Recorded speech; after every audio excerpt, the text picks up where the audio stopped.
Hola, ¿qué tal? Nosotros somos el equipo 4 de la materia Historia de la Arquitectura en la Facultad de Arquitectura por parte de la Universidad de Guanajuato.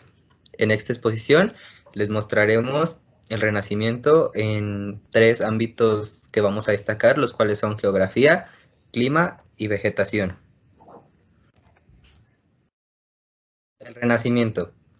El Renacimiento es un movimiento cultural que surge en Italia en torno al 1400.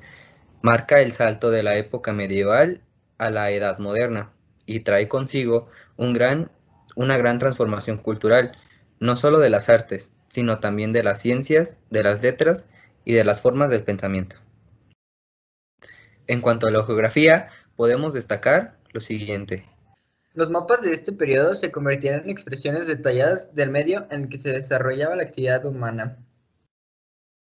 La explosión de la geografía durante este periodo de tiempo va de la mano de Portugal y del Reino de Castilla, el cual actualmente es España. Luego de liberarse de la ocupación islámica, buscaron nuevas rutas ultramarinas debido a que los árabes habían ocupado la ruta principal hasta Asia. La tabla de Peutiller era un itinerario antiguo del Imperio Romano con interesantes anotaciones hidrográficas y de relieve.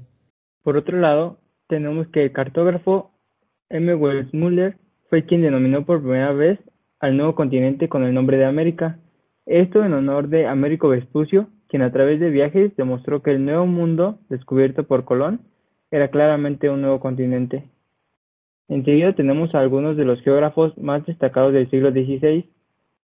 El primero es Abraham Ortelius, a quien se le debe el primer atlas y el flamenco Mercator.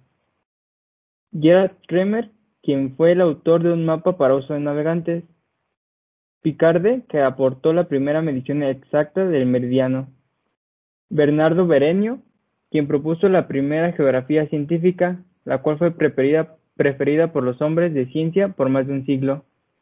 Y por último tenemos a Berenio, quien logró dividir por primera vez a la geografía en lo que hoy son sus clasificaciones, como por ejemplo la orografía, oceanografía, climatología, geografía matemática, geografía física y geografía humana.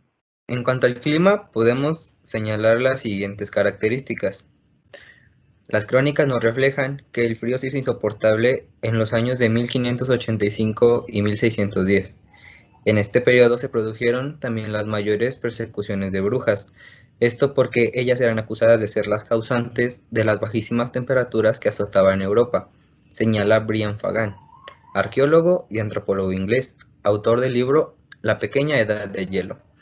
También Martín y Olcina, historiadores, nos cuentan que el clima y el tiempo se divide en 4 periodos catastróficos en esta época.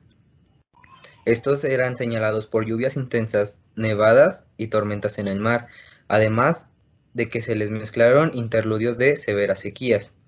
Los autores encontraron que la pequeña edad de hielo se caracterizó por periodos más lluviosos alternados otros de sequía, y otros autores creen que se caracterizó en el sur de la península ibérica por un aumento de la lluvia, con mayor frecuencia de inundaciones y de la sedimentación en la Europa mediterránea.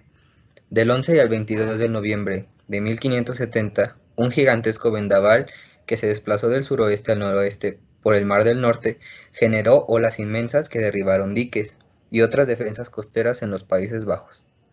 Esto provocó que murieran alrededor de unas 100.000 personas, y los siguientes 10 años estuvieron marcados por las terribles tormentas, las cuales una de ellas echó a pique una parte de la Armada Invencible.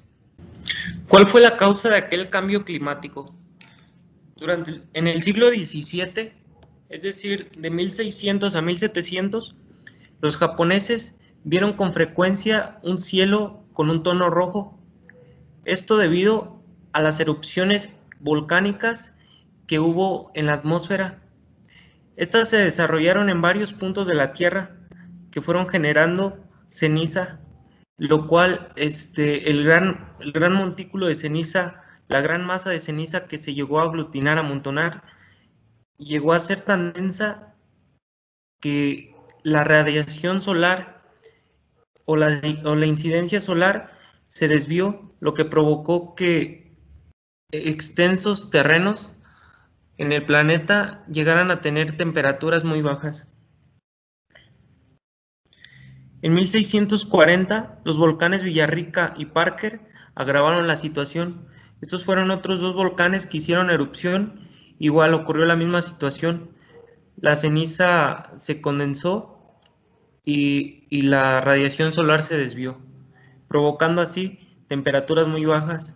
Esta fue una cualidad o un hecho muy particular que se dio durante la Edad Media, precisamente en el siglo XVII.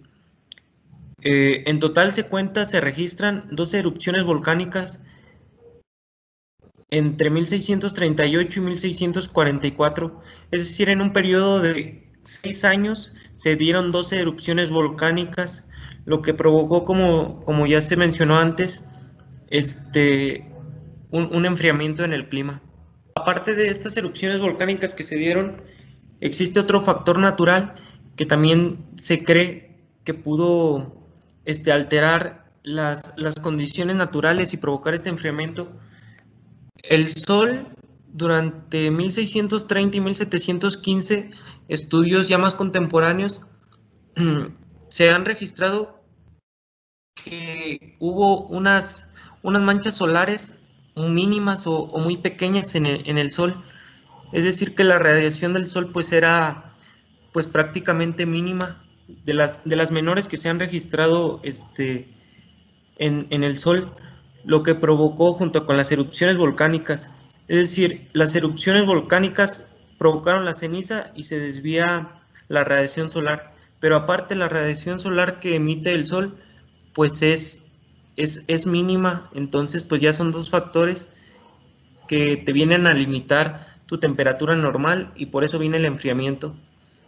Y las condiciones naturales normales que había en la Tierra se volvieron hacia el año de 1680. Vegetación. El clima y la vegetación están estrechamente asociados, esto debido a que el clima define la vegetación, por lo que la flora debe adoptar las formas y características necesarias para poder sobrevivir al clima. El Renacimiento surge en Italia y se expandió por toda Europa, por lo que nos enfocaremos en esta región en especial.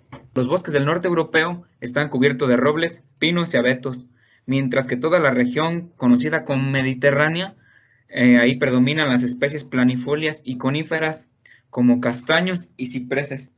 Entendemos que las especies planifolias son árboles que tienen hojas anchas y plantas en la parte inferior.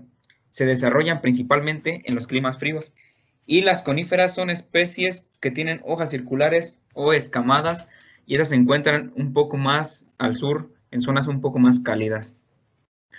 En Francia, la vegetación se compone de pinos y otras especies de hoja caduca, como haya, abedul, roble y nogal, además de que esta región destaca por contar con grandes viñedos.